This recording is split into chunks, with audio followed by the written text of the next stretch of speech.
Herzlich willkommen zu einer neuen Ausgabe von Crop FM. Das Thema der heutigen Sendung sind Kornkreise und ich und Clare Brooks werden die Sendung heute zusammen moderieren.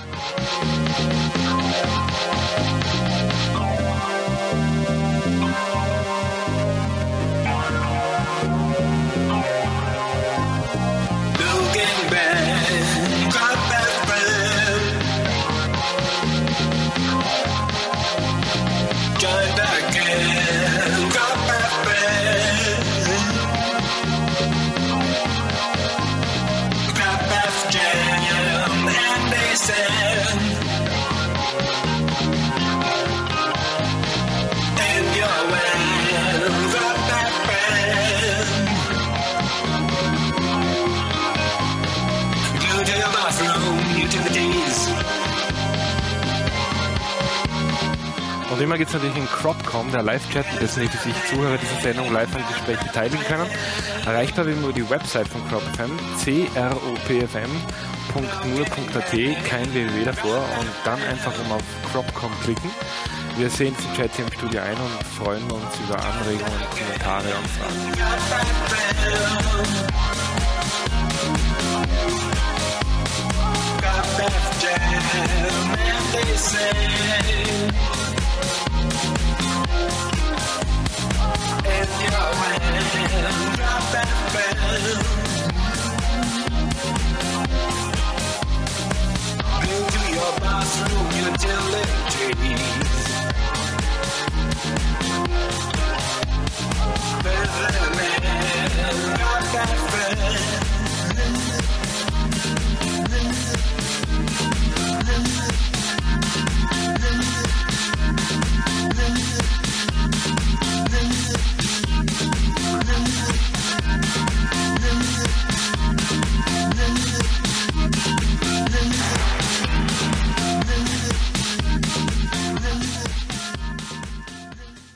Heute bei mir zu Gast, bei mir zu Gast habe ich nicht, also ich bin heute zusammen hier mit Clare Brooks, mit der ich zusammen in Wiltshire war. Hi. Und wir werden zusammen heute die Sendung moderieren. Clare wird auf Englisch kommentieren, es werden ziemlich viele Interviews gespielt, die nur auf Englisch vorliegen. Und ja, es geht also um Kornkreise, dazu auch gleich ein Hinweis, es gibt, wenn man auf den Sendungsankünder schaut, dann gibt es dort einen Link auf eine Seite, auf der man Videoaufnahmen, also kleine Real-Media-Clips runterladen kann von meinen Überflügen. Also ich habe in Wiltshire die Gelegenheit gehabt, mit Tony Hughes,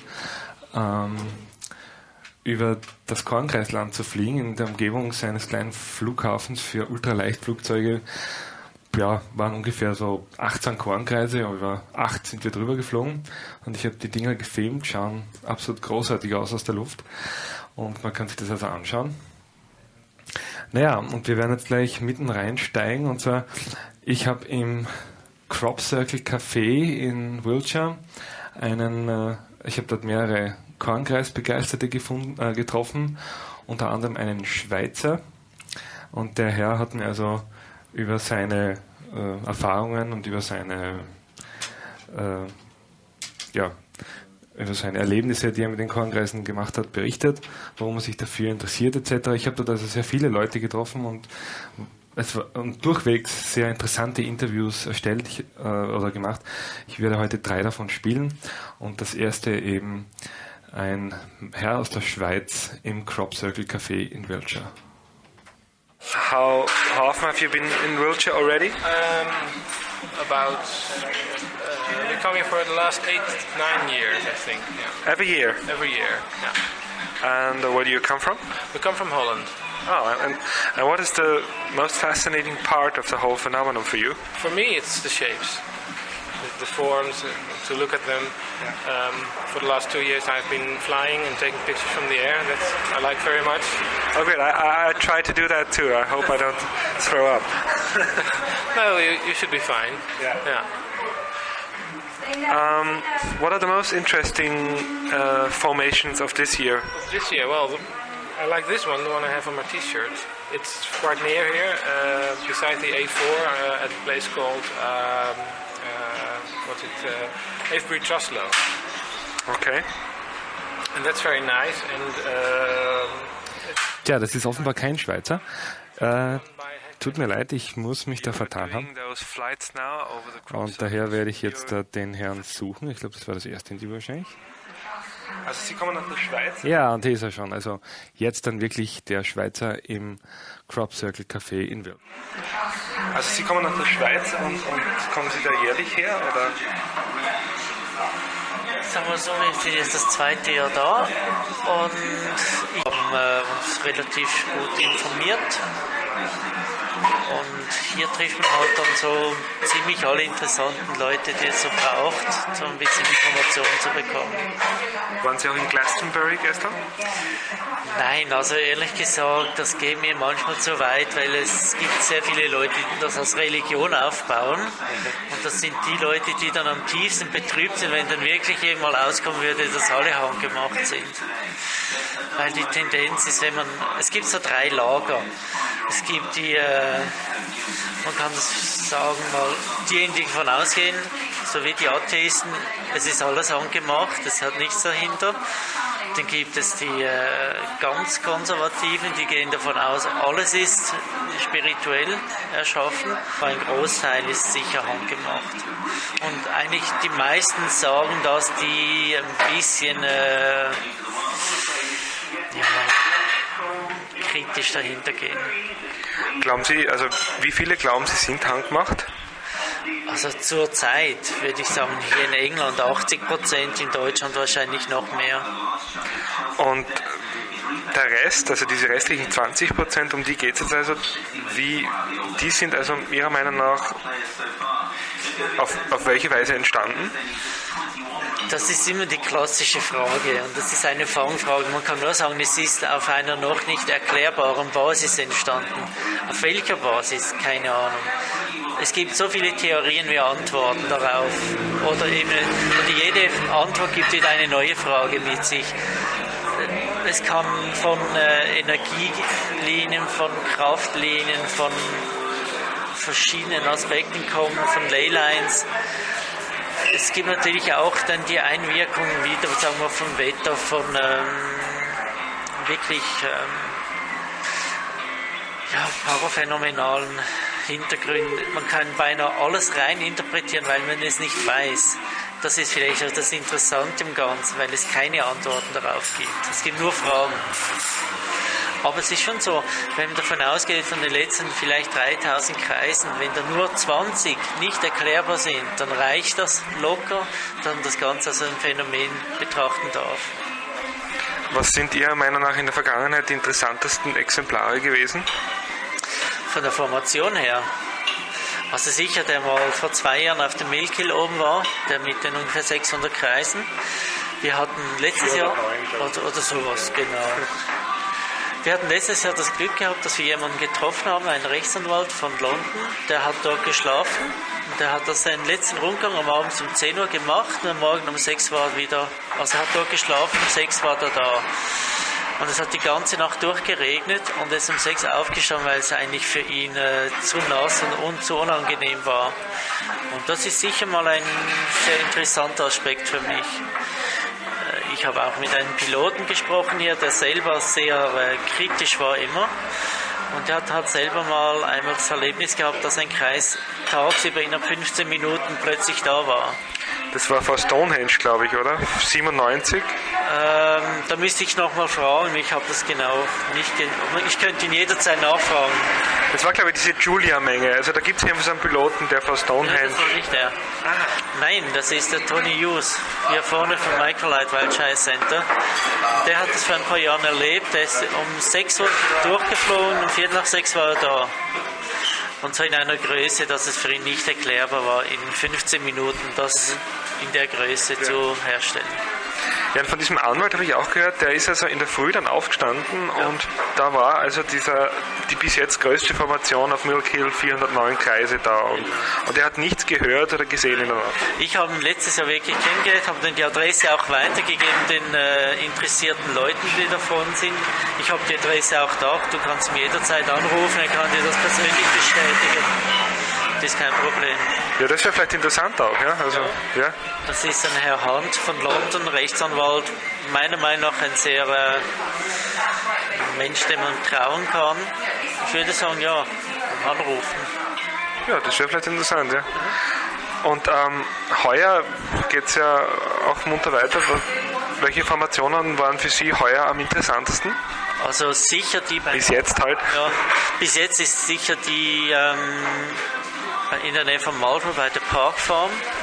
Die hat ich glaube 5 geflochtene Körbe in der Mitte und einen geflochtenen Kreis außenrum. Und gleich hier vorne hat es noch einen beim Flughafen, die ganz große Formation. Die ist eigentlich sehr interessant. Die anderen sind sehr umstritten. Ungefähr so. 2. Also 2 waren heuer wirklich interessant für Sie.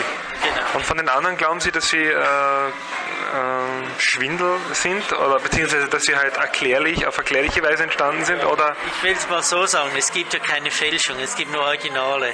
Und es gibt halt Originale, die sind handgemacht. Und der große Teil, würde ich sagen, ist handgemacht. Es hat anscheinend eine neue Gruppe dabei, die relativ wie soll man sagen, wirklich einen Handstempel hat, also wie einen Fingerabdruck, man erkennt die gleich. Und es haben mehrere Kreise, wo man den zuordnen kann. Was glauben Sie, wir haben ja zum Beispiel letztes Jahr es gab ja jedes Jahr eigentlich so die Sensation. Ja, 2001 war es zum einen das Gesicht, zum anderen aber natürlich Milk Hill. Ja.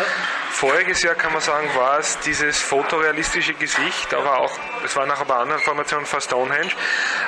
Wie glauben Sie, wird sich das heuer weiterentwickeln? Also da die Saison noch nicht abgeschlossen ist, kann man doch auch noch nicht abschließend sagen. Und ich muss sagen, ich kenne auch die Formation nicht, die außerhalb von diesem Gebiet liegen. Man müsste vielleicht die auch noch mit einbeziehen.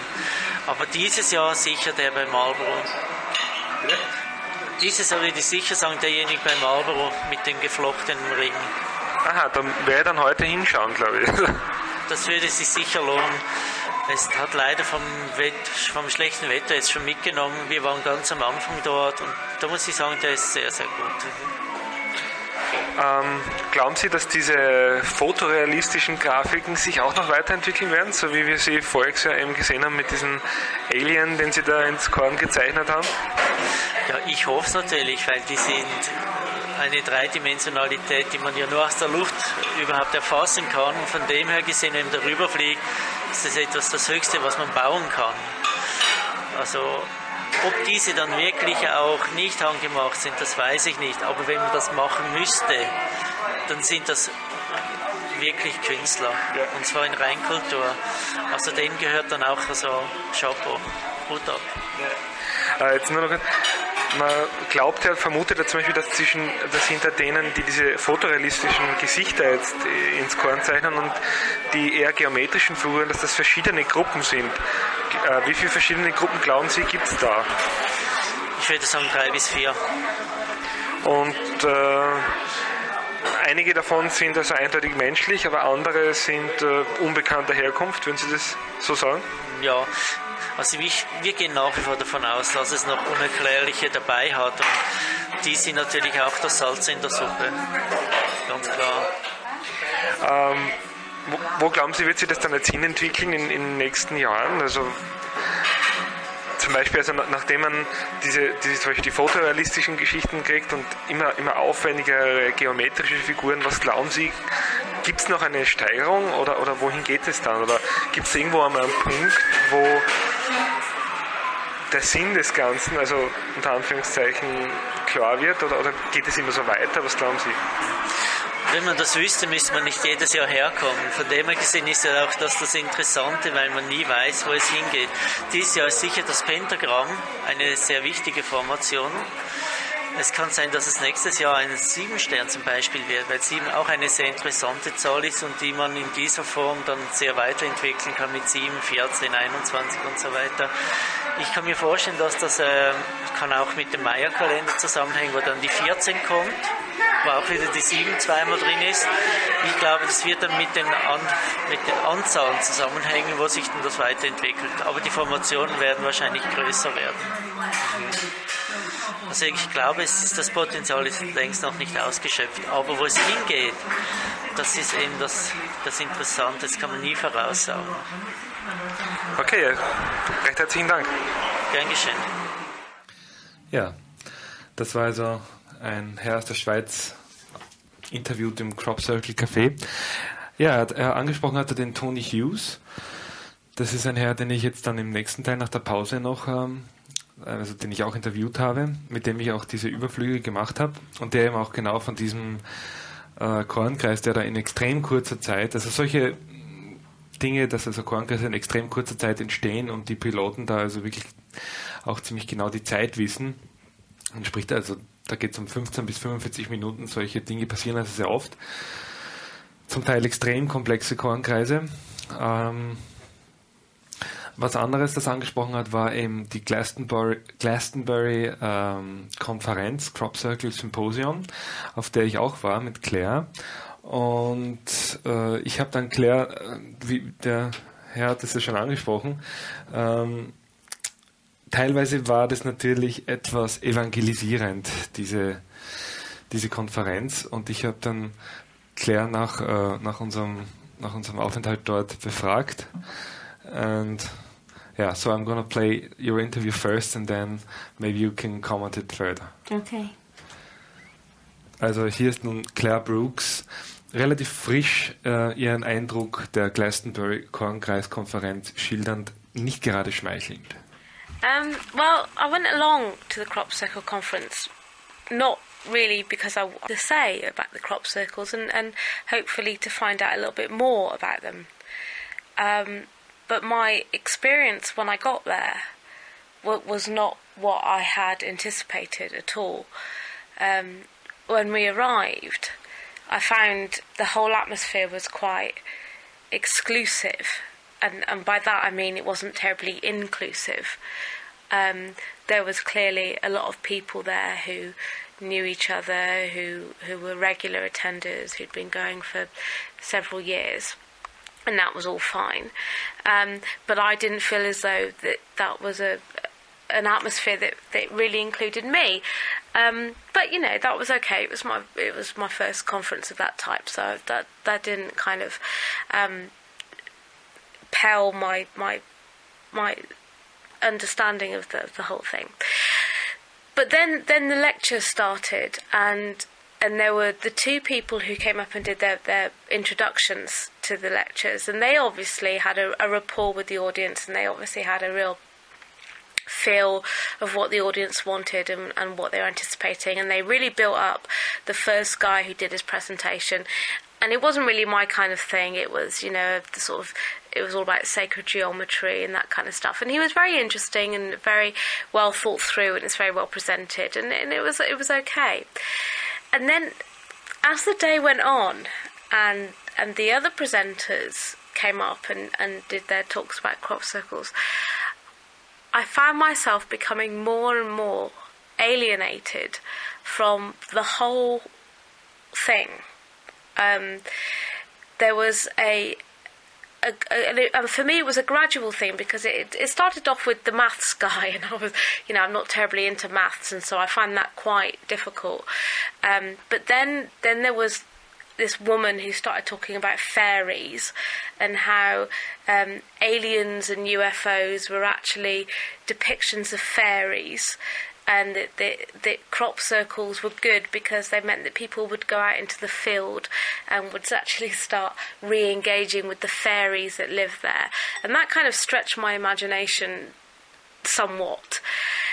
And then there was this old geezer who sat there, and apparently he's been presenting at this symposium for the last 13 years, and he was 86 and started talking about this person that him and his partner talks to called the King.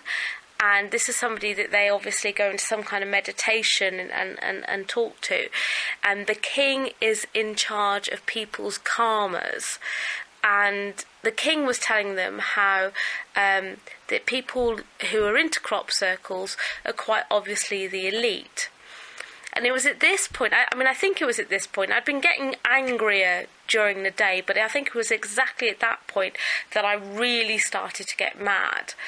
And I really started to feel as though there was some kind of evangelical zeal about these crop circlers that not only excluded me because I wasn't part of it, but was actually intentionally excluding me because I wasn't some kind of chosen person that was into this thing, and all this whole crop circle business was some part of some kind of higher mystical meaning and being and message that I wasn't part of. And the whole conference was set up not to enlighten me about what all these things meant, but to actually disenlighten me, to make me feel as though I wasn't part of this circle and I couldn't possibly be. And the word that this old gadget used was the elite. And it was quite specific that him and his partner and the King, this person that they talked to through meditation, as being some elite, some kind of enlightened group of people. And I don't have a problem with that. If they do know stuff more than me, then that's fantastic. But if they do, then I would hope that a symposium like that would actually be set up to enable somebody like me who's quite broad-minded, is quite open-minded, and who will accept things and how they're presented to her. I would hope that they would use that opportunity to try and bring me into their fold, to try and encourage me to look at these things in other ways.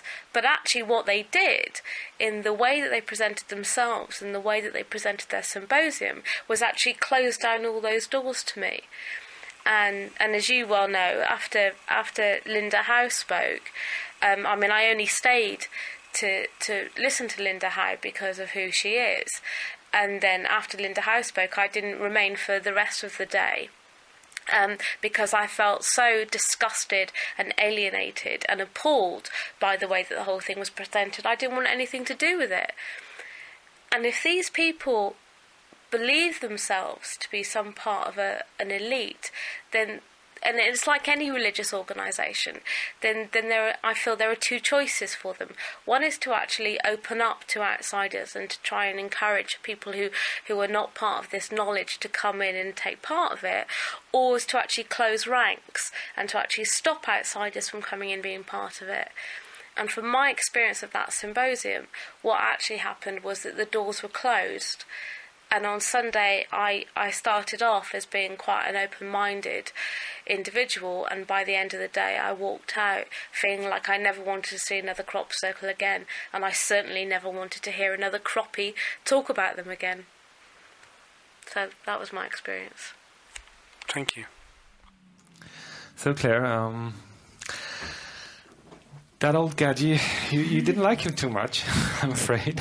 No, I guess I didn't. Well, I thought it was quite interesting what he was saying, but my expectation was a different one, I have to say. Mm-hmm. So now, after some distance, what would you say about the Glastonbury? Well, we also met Linda Howe, and there's some big news I have to tell at the end of the show. But has it changed anyway, or? Well, I guess I'm not as angry now as I clearly was when you took that recording of me, and I guess that's because now I see those croppies as being really a caricature of rather than actually kind of being genuine interest people who are involved in active research and in an unusual phenomena. I see them as being caricatures of extremists. Well, some of them are, wouldn't you say? But not all of them. I mean, like the first one, the maths guy, as you called him. Yeah, well, the maths guy is quite clearly a caricature of every maths guy, I think with the croppies, Tarek, it's they spend their whole year really excited and really involved in the whole crop circle phenomena, but because the nature of crop circles are that they only occur when the crop is fully grown. So the crop circle season is only for a month or a couple of months every year. And so they get awfully excited. And that's what comes through when they talk to each other, is that zeal and that excitement, which does come across as being evangelical and being religious. And maybe I don't think they're terribly self-reflective on how that makes them look to the outside world. And certainly as far as the British press is concerned, then they're considered to be nutcases. And I think that's probably why. It's because the way they present themselves. Mm. Well, okay, that's also what this gentleman from Swiss, he said he doesn't want to go there because they're too evangelic for his taste. So. Well, so... Is it true you don't want to see any crop circles anymore? Or? Well, I've seen quite a lot now. and they more than you thought you ever would. That's true. And they, I guess, is it in the 70s or the 80s when they really started hitting the news? The 80s, yeah. The 80s. And they, late 80s. And they were really something then that was quite interesting, something worth sort of engaging with. And now they don't hit the British press at all. Not at all. Though they're much more spectacular than it is. And they're much bigger and they're much more spectacular. They're much more beautiful. And when I talk to my British friends about crop circles, they don't even know that crop circles still happen. Yeah. And I think that, and if you look at some of the crop circle websites, one thing that I thought was really interesting this week was if you look at some of the international websites about crop circles, and they have pictures of different crop circles there, and they put next to it hoax. So they actually, they're quite open about which crop circles are hoaxes and which ones are unexplained. Yes. And that's something I don't think you'd ever find within the English community of croppies, because there's a reluctance, I think, to admit that there's any of them are hoaxes. Oh, well. There's a big argument going on, especially between Michael Glickman and Colin Andrews about the amount of hoaxes, obviously. And I don't want to really comment on that. I mean, of course, some are hoaxed. We know that, but some are not, in quotes, hoaxed. Yeah, but I think that by sometimes presenting themselves as where they're all unexplainable phenomena and they're all some part of this kind of evangelical spiritual crusade, then actually that doesn't really help get people interested in the phenomena. I don't know, maybe they don't want other people to be interested in the phenomena. Well, I think they do, but sometimes I think it's not always the most, the marketing maybe is not always the best, I don't know. Well, anyhow, I'm going to switch back to German now. Go for it. Well, thank you very much. You're welcome. For coming with me to Wiltshire, and thank you very much for your comments. Thank you for not commenting on my driving. It was great. It was great. I mean, you should have seen me driving. Linksverkehr, ja. Okay, im Moment wollte ich eigentlich den Big Brother Jingle spielen. Das geht sich jetzt aber ganz knapp nicht aus. Ich bin gerade dabei, ihn runterzuladen. Wie immer ist das halt ein bisschen knapp. Deshalb machen wir jetzt einfach nur eine kurze Pause.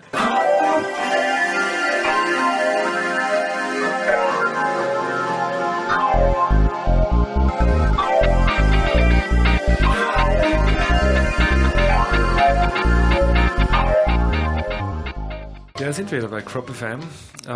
Wir sprechen heute über Kornkreise. Das Interview, das ich jetzt spiele, habe ich kurz nach meinem Flug geführt mit Tony Hughes. Tony Hughes betreibt in Wiltshire das Microlight Centre, hat dort also mehrere Ultraleichtflugzeuge, fliegt dort herum, ist, wie er selbst gesagt hat, eigentlich nach Wiltshire gezogen, weil er sich unter anderem für UFOs interessiert, ist aber ein äußerst, wie soll man sagen, geht in die Sache nicht sehr emotional ran und sagt auch, er hat noch nie eines gesehen, und wenn ihm Leute von Sichtungen berichten, dann sind die für ihn sehr oft erklärlich, einfach weil er weiß, was man in der Luft sieht und wie zum Beispiel Flares ausschauen und solche Dinge. Nichtsdestotrotz ein äußerst interessantes Interview mit einem Mann, der eben unter anderem auch schon, und das erzählt er in diesem Interview, gesehen hat, wie eben ein Kornkreis oder Zeuge war, wie ein Kornkreis innerhalb von 15 Minuten entstanden ist und der sehr viele der Kornkreise als erster entdeckt und wahrscheinlich schon zu tausenden Fotografien von Kornkreisen beigetragen hat. Also jetzt Tony Hughes aus dem Microlight Centre in Wiltshire. Ich muss nur schauen, dass ich jetzt nicht wieder den falschen spiele. Aha, da ist er. Also viel Spaß mit Tony Hughes. You're doing those flights now over the crop circles for how many years? Well, I've been flying here for 6 years, but in fact the crop circles have been appearing for a lot longer than that. And I flew for quite a few years at my previous airfield and noticed the crop circles in the field. But now we've got the new building up at Yatesbury. It's just a better place to fly from, and it's very convenient. You know, they seem to be all within a few kilometres of where we are. Yeah. So this must be a very important place, I think, for crop circles. Yeah, it's interesting that also it appears in this area where all those white horses are, and like this monument up there, which this tower. Yeah, the monolith. Yeah, this is a fascinating area, actually. It's probably one of the most interesting areas in the whole of the United Kingdom for ancient and modern history. There's evidence here of civilizations which are thousands of years old, and also relatively recent inhabitation by the Romans. So it is a really interesting place to fly over. You know, you see something every day something new, you know, that appears in the ground. Depends on the state of the crops, the light, the time of the day, and sometimes even I see some quite large features in the ground that I've never seen before. Yesterday, for instance, I spotted something I'd never seen before, which was a strange shaped hole in the ground near Golden Ball Hill, which could only be man-made, and it was quite unusual. And the crop circles, how many are there right now to be seen? I think about 17, 18 maybe. Yeah, there's well, certainly in the short flights that I do, we see at least 12 or 13 of them. Some are more difficult to get to than others because they are in controlled airspace, and you need special permission to go into that airspace. But generally speaking, the majority of them are south of Avebury and are easy to reach. So some of them appear in airspace which is locked by military, where you can't even get into without permission. So if someone would do it on the ground, if some hoaxers would be out there to do them, it wouldn't be easy to get into that area. Is that what you? You'd need permission from the air traffic controller, who is responsible for the airspace above that area. Okay. Whereas a lot of the areas to the south of Avebury are in open airspace, or they're above the crop circles. The air above the crop circles is open airspace, and there are not really any restrictions there. Okay. And have you been spotting new crop circles that haven't been seen before? For example, this year, were you the first one to see them? I'm usually the first one to see the crop circles in this area, simply because I fly so much. And I'm always keeping a good lookout anyway, on the ground and in the air. And if something new appears, I usually see it. So you work together with the Crop Circle Cafe and Charles Mallet and the people who do that investigation here? Well, they keep in touch with me, and I let them know if there's anything new. At the same time as doing my normal lessons and air experience flights, yeah. So it's also a flight school. This place here is also, you can learn how to fly microlight planes. Absolutely, that's my main function here, is to teach people to fly them. The fact that a few months of the year crop circles appear, and I'm able to see them and take people on air experience flights to see them as well. That's sort of secondary, really. And how many people are coming here to do flights just because of the crop circles? Well, there's a steady number of people. I wouldn't say there's a tremendous amount, but there's a steady number of people each year. Around about July and August time, people seem to come from all over the world to see this strange phenomenon. It's quite interesting, and they all have a very different view on what it is and why they're here. Yeah, you meet some very interesting people, actually. And have you been able to? I mean, there are some stories about pilots who flew over a field and then they came back maybe 15 minutes or half an hour later, and there was a formation there which couldn't have been done by anything man could do, or at least that is known, without maybe advanced technology. Have you ever experienced something like that? That actually was me. What you were just mentioning. Yeah, about 2 or 3 years ago, I think it was, I flew with an American crop circle researcher, and we were on our way to the Salisbury Plain danger area, where I'd got permission to fly over one. And on the way out there, I always keep a good lookout for fields which are suitable if we run out of fuel or if the engine has a problem. And so I'm always looking down as well as up.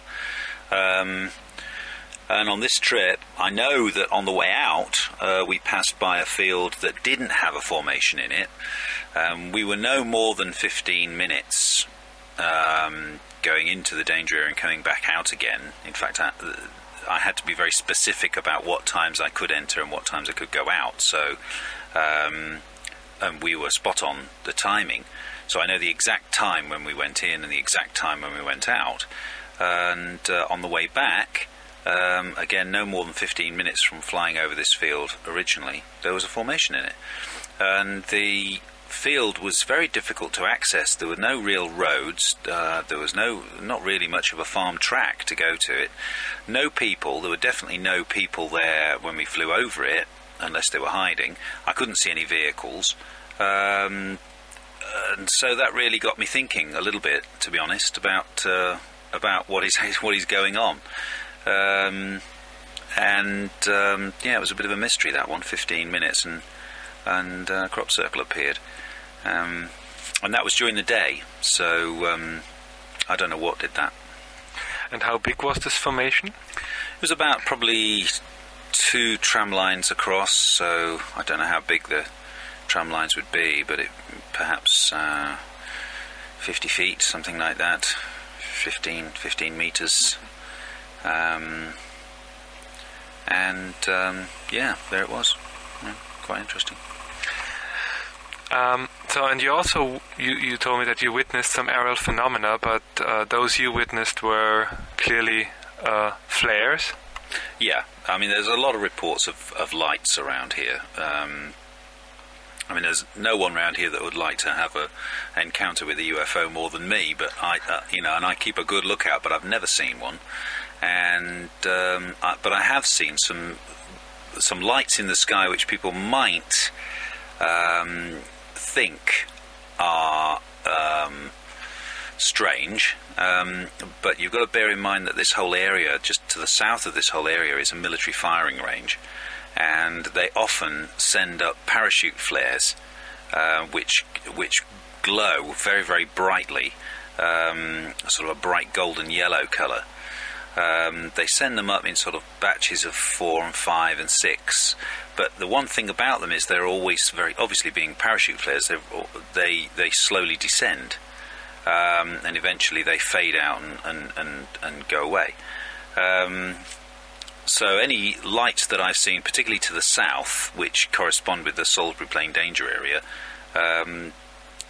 you'd have to conclude that they were parachute flares, really. Having said that, I have met people who have seen different types of lights which seem to have a motion which is not related to what I've just said. They go up and they go sideways, which is very hard for me to explain. and they're not always yellow either. They're different colours. So, and there have been reports of lights above crop circles, which, you know, is pretty amazing. But I've never seen any.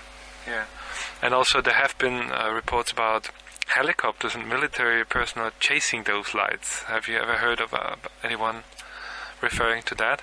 No, I haven't.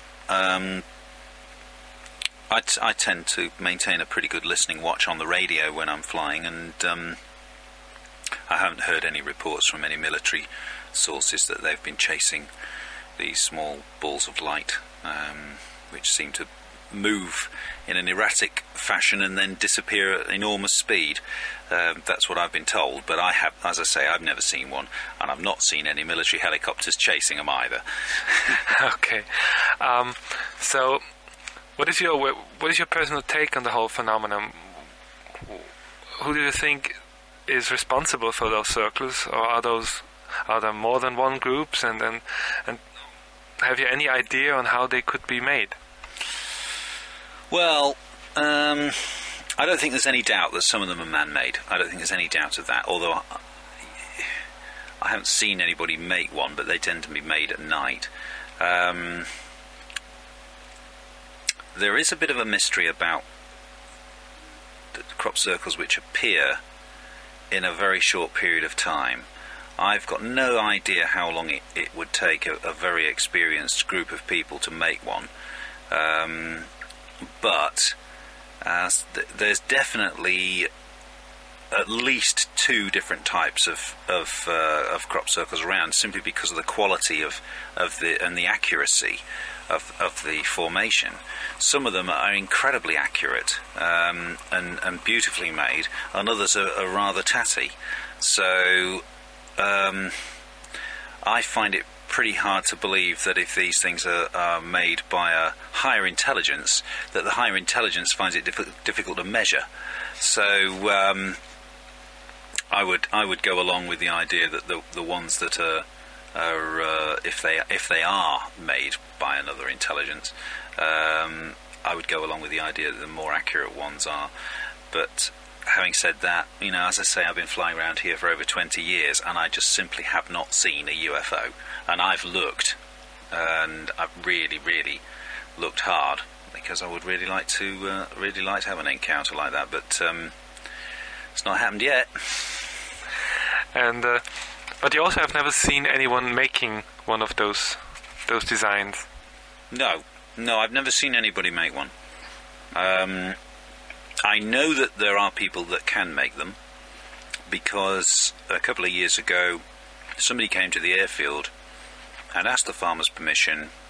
He came to see me and he said, "I'm going to make a crop circle in the field behind your runway." And I saw him make it, and he did it during the day, so I know that they can be made. But this was not a particularly accurate one. And what I find amazing is that they appear at night, so if it is a person making them, then he's a very, very good technician, I think. Yeah. And what was your first crop circle you've ever encountered? Yeah, that was an interesting one. Probably the most interesting. The first one I ever saw was at the base of Silbury Hill. I took a photograph of it. It did appear in the local paper. And the most interesting thing about it was that it was very accurate. 4 circles with one in the middle. Quite simple, but 4 small circles with 1 circle in the middle. Quintupler, I think. As if it was like a 5 dots on a dice. And at the time, I lived in Lockridge, and I had a cleaning lady called Pauline, and she told me that she didn't even know about the formation at Silbury Hill, but she told me the night before the formation appeared that she'd seen a UFO, and it had 4 red lights and a white one in the middle. And the white one was sort of pulsating, and it went straight past her house, and it was absolutely silent. and what she described was the same shape as the formation, and she didn't know the formation even existed at that point, neither did I, and it was only until I went flying the next day that I actually saw it. There have been several articles in newspapers about people making crop circles, and I think even the Daily Mail commissioned a crop circle for people to make.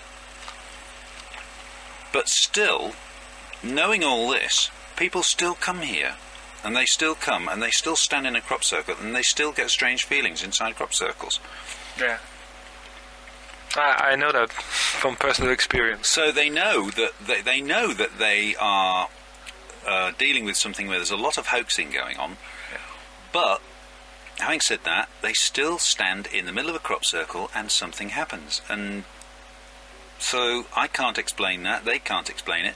There are people out there researching crop circles that tell me that there's some kind of molecular change of the crop, that there's some kind of magnetic field thing that happens. That samples of water buried in the ground around a crop circle change. Yeah, it's a really strange thing. I don't understand it. I mean, you could easily dismiss it, but if it's that easy to dismiss, why are people coming from all over the world? I mean, in my visitors book, I've got people from almost every country in the world that come here and want to go flying over these circles, and they want to take an air experience flight, and part of the wonder of it is flying in the microlight, which is a fantastic feeling anyway. It is, yeah. But added to that is this amazing vista of Wiltshire which you get, and added to that are these strange patterns in the crops, which no one seems to be able to explain or can have a rational explanation for, or even is prepared to accept that they're man-made. It's not rational. The idea of standing in a crop circle and somehow feeling better about yourself doesn't seem rational to me, but I've actually seen evidence of that. People come here to me and they've been in a crop circle, and it seems to have an effect on them. They seem very chilled out, very relaxed, and much more at peace. Yeah, it seems like a very strange vehicle to achieve a sort of a peaceful state of mind. What was the most astounding crop circle you've ever seen from the air or from the ground? Well, there are three that stand out in my mind as being really quite amazing. The first one was a sort of a magnetic field type formation, which appeared at the end of the runway. It was only about half a mile away from the end of the runway, and I took off. I remember that. Yeah, I took off one morning, and I just remember flying over this thing for the first time, and it was absolutely pristine. Nobody had been in it. No one had seen it. And the night before, it wasn't there because I'd been flying exactly over that point in our circuit pattern, and I know it wasn't there. And there it was, and I just couldn't believe it. I just couldn't believe my eyes. It was just so accurate and so beautiful, and it looked like a sort of a geometric pattern that appeared in an art magazine a few years ago that I'd seen, and it almost jumped out at you. It was so three-dimensional. It was wonderful. So that was that one. And then, of course, there was the alien at near Chilbolton. That was another one that, again, when I saw that for the first time, I thought, phew, how on earth could a human being make that? To get a three-dimensional image in a crop that was that accurate and looked so haunting, well, all I can say is if a human being did it, congratulations, because you must be a very, very clever guy, whoever did it, or woman. Yeah, it was just astounding. It was a three-dimensional image of an alien with a disc, with some kind of binary code on the disc, next to it, and well, it was just stunning, absolutely stunning. The code was the disc had a message which was decoded afterwards, I think. Even. Yeah, I don't know what the message was, but I mean, I know there are a lot of crop circle researchers out there that know. But yes, I believe that the disc was in binary and somebody decoded it, and yeah, quite remarkable. Yeah, that really was something. And of course, the biggest crop circle that I've ever seen. Not necessarily the most spectacular, but the biggest was the one that appeared on Milk Hill, on the top of Milk Hill. I think it was 2 years ago now.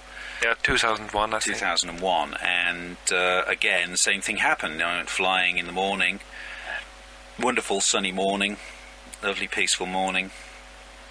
Got to about 2,000 feet to the south of the airfield, and I could see it from miles away. I mean, it was clearly a huge formation, absolutely huge, and it was made up of just literally dozens and dozens, over 100, I believe, circles that made this huge cartwheel type formation, and yeah, it was enormous, absolutely enormous. Took up most of the field. The farmer must have been absolutely livid, but yeah, it was a huge formation. And I remember being interviewed that day on a radio program where the interviewer asked me how I thought it could have been made, and I said then the only way that if human beings made that, it would have had to have been an extremely highly organised group of very well disciplined people, and to appear in one night, that would have had to have been quite a large number of people with a very accurate plan of what was going on. And then he sort of, the interviewer sort of naturally dismissed it as being some kind of a military exercise, but I don't know. I mean, it was a huge, great thing. Yeah. Hundreds of circles. I know, 409, I think. And have you ever been in one crop circle yourself and experienced anything? Yeah, I have to say. I mean, I know it's strange, but I wondered what all the fuss was about. So one day I went to have a sit in one, and I mean, Wiltshire's a beautiful county. It's very peaceful this time of year in the harvest time. It's just a nice place to be. You know, we've got some wonderful places: Silbury Hill, Avebury, Windmill Hill. They're all marvellous places, and they exude a sort of a peaceful aura, really, if you like. But I have to admit that on this particular occasion, I went in, sat in a crop circle. There was no one else around, and I just sat there with my dog. And yeah, it was really quite a pleasant sensation. I can't really explain it, but it was just a very peaceful sensation, and all the sort of worries about normal everyday life seemed to sort of dissolve away, and you just sit there and you're lost in the middle of a crop circle in the middle of Wiltshire in central England. You know, it's most peculiar, which is great, you know, so maybe that's why people come here, to just forget about all their worries. Yeah, great thing to do, and especially when you go up into the air with you, it's it's quite a nice thing, I have to say. Yeah, I don't think you can consider earthly worries when you're at 2,000 feet over one of the most beautiful counties in the country. Yeah, you tend to sort of, that pales into insignificance, really. That's why I like flying here, because it's great. It's worth all the hassle, and it's worth coming here to do that. Yeah, it is. Well, thank you, and I hope I can come back one day and have another flyover over one of those mystical things here. Yeah, you're very welcome. Anytime. Okay, thanks. Ja, das war Tony Hughes. Wie gesagt, also am interessantesten finde ich eigentlich diese Überflüge über Kreise, und man plötzlich taucht ein Kreis auf in weniger als 15 Minuten. Und natürlich dieser Mann hat auf mich einen sehr, sehr, sehr vernünftigen Anführungszeichen Eindruck gemacht. Das heißt, er war also sehr, sehr am Boden, aber dennoch interessiert, natürlich auch am UFO-Phänomen. Und ja, ist eigentlich ziemlich eine zentrale Figur in Wiltshire und wie gesagt, hat schon zu hunderten Aufnahmen verholfen.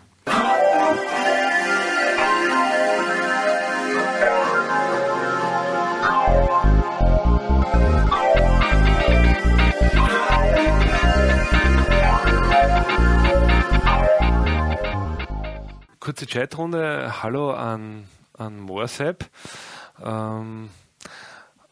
Franzl fragt, ob sich die Sache mit den blauen Kugeln schon aufgeklärt hat. Nein, das hat es nicht. Ich kann aber in diesem Zusammenhang auf das Buch von Linda Howe verweisen. Das heißt da Mysterious Lights and Crop Circles. Und in diesem Buch, das also sehr gut geschrieben ist, beschreibt sie nicht nur das Kornkreisphänomen, sondern auch diese Lichterscheinungen, die also immer wieder gemacht werden, die immer wieder beobachtet werden. Joachim Koch und Hans-Jürgen Küberg. Apropos, an den beiden bin ich ein bisschen dran. Also wir werden mal versuchen, die in nächster Zeit zu kontaktieren. Ja, und bei uns geht es jetzt weiter mit einem Interview. Und zwar das letzte für heute.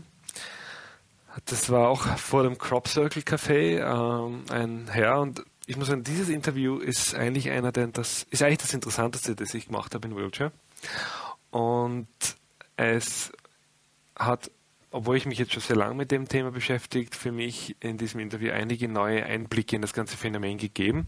Der Herr, den ich da interviewt habe, beschäftigt sich also mit Leylines, also mit diesen Energielinien, und hat da einen sehr interessanten Zugang dazu und bringt auch das Ganze sehr interessant in Zusammenhang mit Kornkreisen und vor allem auch mit Wiltshire an und für sich, mit diesen ganzen Steinkreisen, die dort existieren und so weiter und so fort.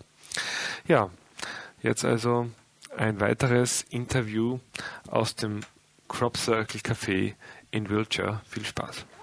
Here we are at the Crop Circle Café in Churhill, and I've just been asked to talk to this stranger. So here I am.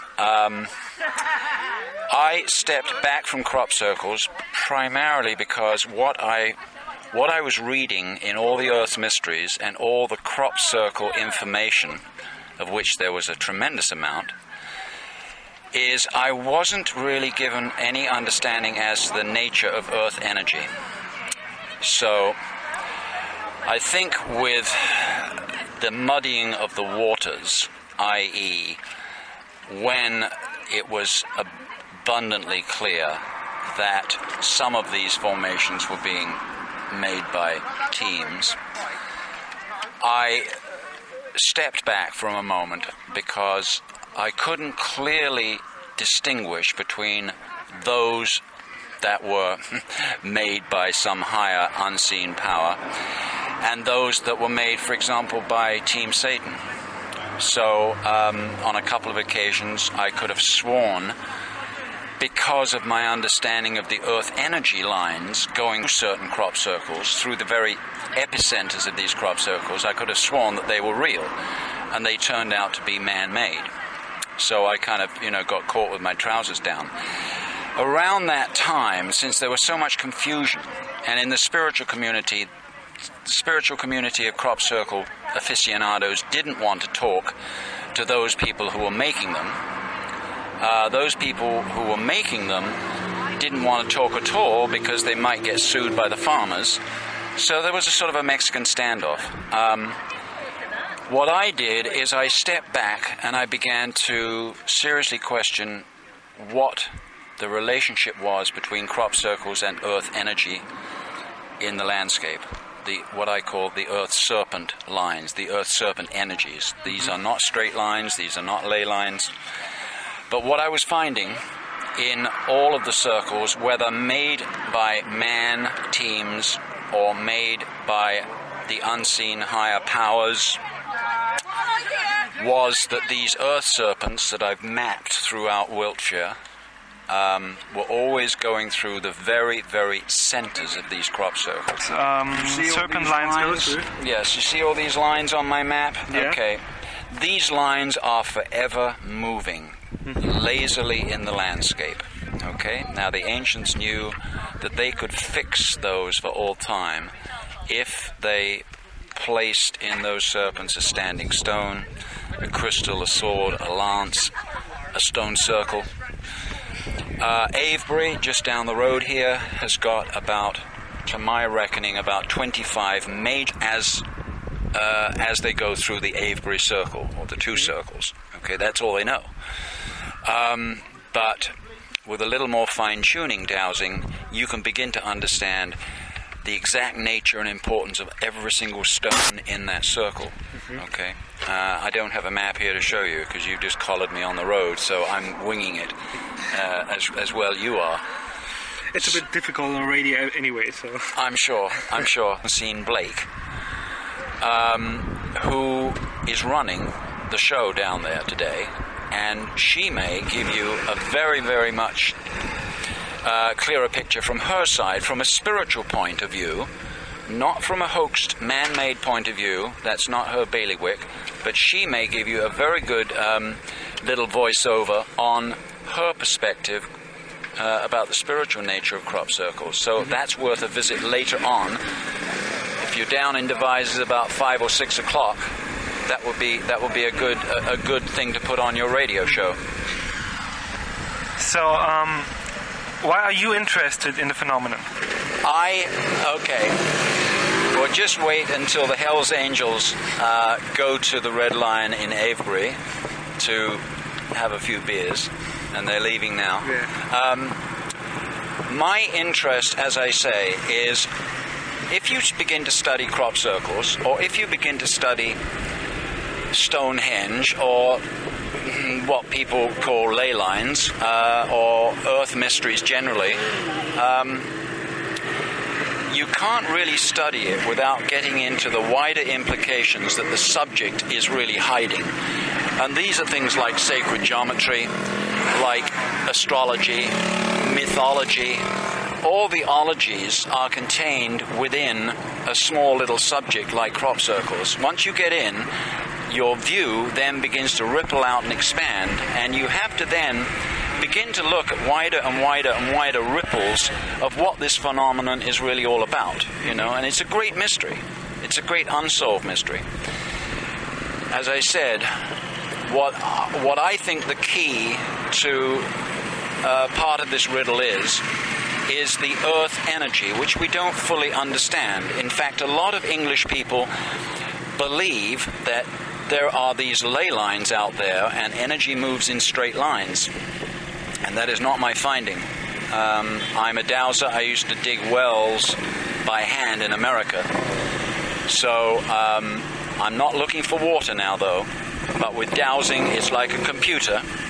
It's a binary system. Yeah. And it's a wonderful way in which you've got to be very clear, though, very clean, to access information, unseen information. Also with dowsing, it can also be used as a direction finder. Now, I happen to know, it's not a belief, it's an experiential knowledge, because I've sort of, initiated myself out in the fields over several years, just on my own, and I'm not looking for any brownie points, but I'm looking to understand the mystery, and I know that the mystery is intimately linked with the energy from the earth.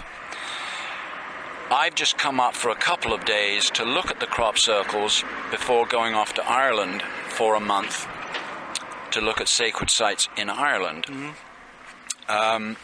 And for the last 5 years, I've been looking around all over Great Britain and the world to determine what makes a sacred site sacred, and why is somewhere like Avebury placed is, and not here at the Crop Circle Cafe in Churhill. Why? Yeah. Those questions are relevant to me, and in my understanding of earth energy, I'm stumbling more and more upon the understanding of why the ancients placed so much importance in moving tremendously heavy boulders around the landscape and moving billions of tons of earth around the countryside. This was not just to keep people occupied. Yeah. This was very, very serious business. And was very much connected with the earth energy. These earth energies, as I say, are moving around all the time. First time yesterday I found the Hackpen Hill formation to be a little scrappy. This is Hackpen Hill 1 formation, not the second one south of it. And I know that in the field north of the road, going up to the White Horse on Hackpen Hill, there have been quite a few formations over the last few years. So I know that an earth serpent goes north of the road.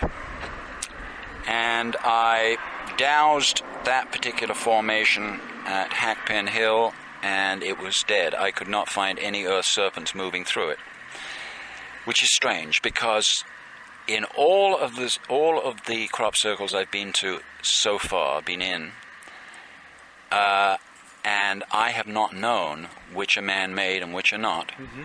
But I constantly run into people all around the neighborhood who swear to me on their mother's grave or their grandmother's grave that teams, and there are at least 5, if not 10 teams, that they say are responsible for all crop circles. Now, if you speak, for example, to any of the people going to Francine Blake's crop circle conference in Devizes over the last 2 days, they will say possibly 20% they can ascribe to man-made crop circles. 80% from a higher unseen force, power, and mystery, and it involves a lot of different things, because in their own right they are proving to be sacred. Mm-hmm. Whether they're man-made or not. Mm-hmm. They're actually kind of very highly mobile churches out there, mm-hmm. which people go to and find a lot of very wonderful purposes for, What do you think is the reason for them appearing? Okay, you already named some reasons, but why are they appearing now in this complexity? They've been appearing for hundreds of years, as we know, mm-hmm. but why are they as complex and as frequent as we have them now? Now, it's an uncomfortable place to sit on the fence between they're all spiritual and they're all man-made. And I think if you go to any of those, either of those extremes, you won't find the truth mm-hmm. there. Certainly not the truth of why they've come up, mm-hmm. Because I can't really read the minds of those teams that are out there making these amazing sacred geometrical patterns, because they've obviously really, really thought about these patterns. Now, some of the patterns are pure, abstract, mathematical, sacred, geometrical, symbolic language. Others are, shall we say, a little more prosaic. They are figurative. So we're being talked to. There's one thing to be talked in terms of the abstract mathematical lingo, but then if there is another language being thrown at us that is much more figurative, okay, it's a slight jolt, because those are two different languages. I would clearly and swiftly, if you just take a look at the way in which things are dividing, it's getting into an accelerated kind of quickening as the duality beginning to peel apart, and it's probably the most difficult thing to stay in the middle path, you see, and to be in the middle path and to not get overly taken with a sort of a blue light spirituality and lose the ground under your feet just because you don't want your sacred cows trodden on, you see? Because it's okay if there are a few being made. It really is okay. And I think at conferences there should be those man-made people as part of the conference. And they should get together here, you know. And well, how are you making them? And not keep the whole thing separated. Why now? Well, we're sort of, if you measured everything on the Richter scale, we're going off the scale very, very quickly.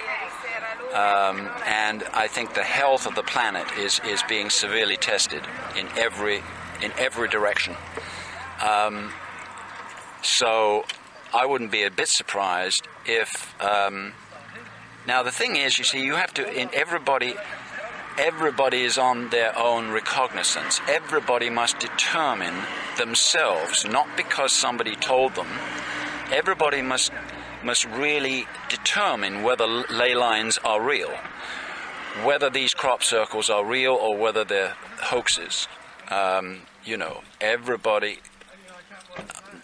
I walked into a field this morning very early, 7 o'clock.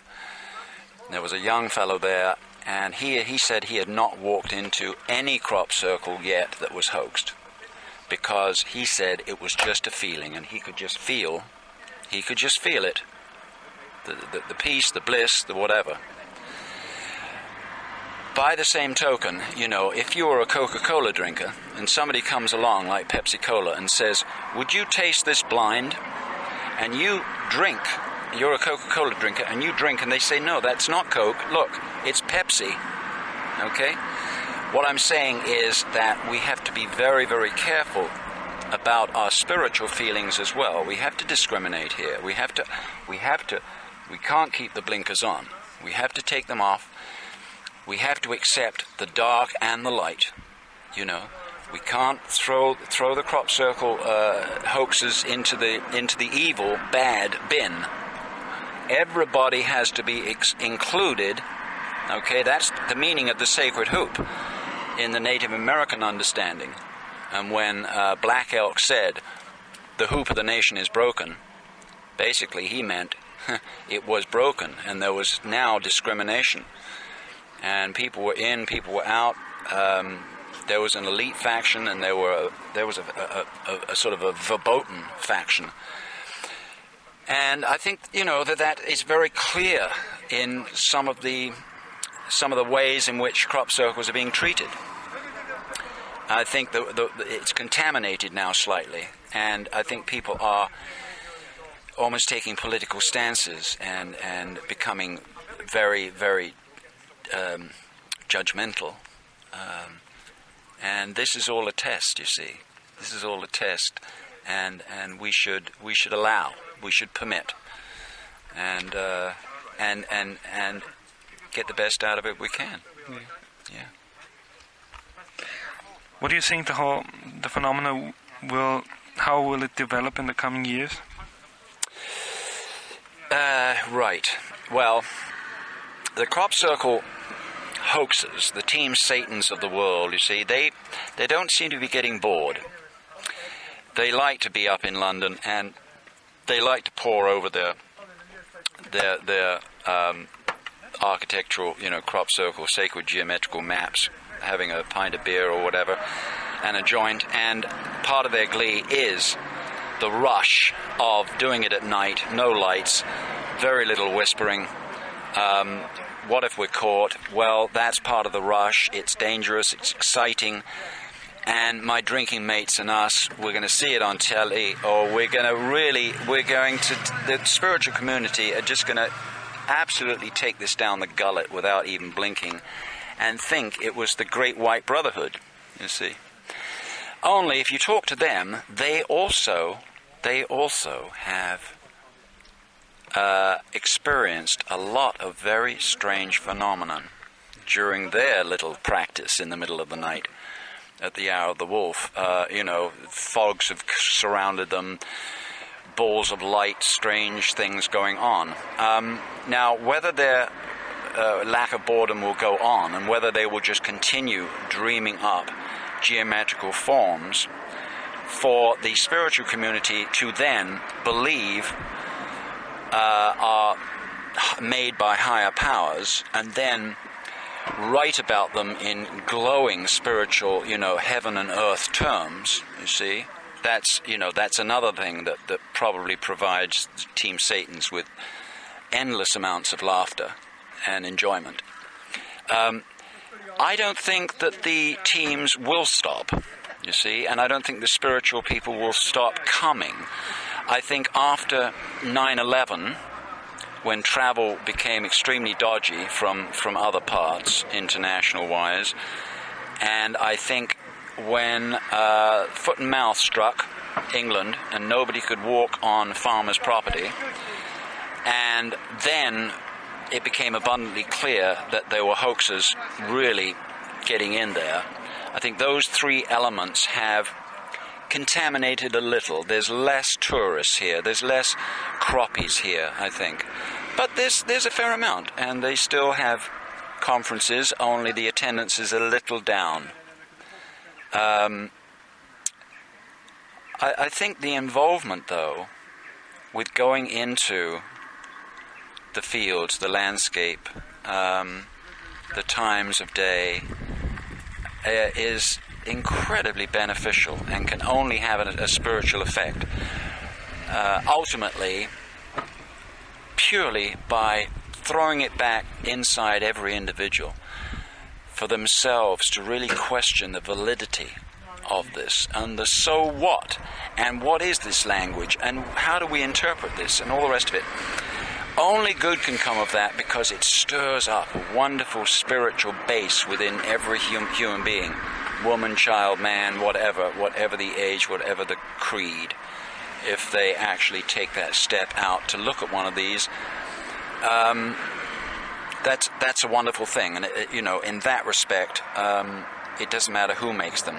In the other respect, as Heather was saying this morning, it would be nice to understand that we are being given a gift by the higher powers, one in which perhaps we can internally and very subtly, and maybe not even knowingly, benefit from, but even the conscious deliberation and, shall we say, struggle, in quotes, over the meaning and interpretation and legitimacy of crop circles can only do good.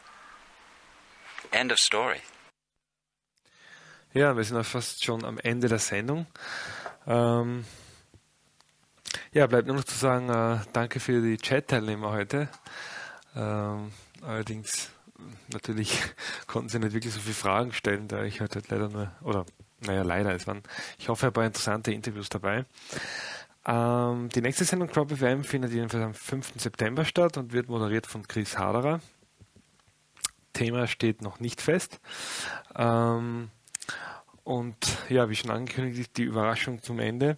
Linda Hau wird zu Gast sein auf Crop FM. Zwar nur am Telefon, aber gut, ich meine, man kann von der Frau nicht verlangen, dass sie extra aus Philadelphia rüberfliegt. Und zwar am 19. September.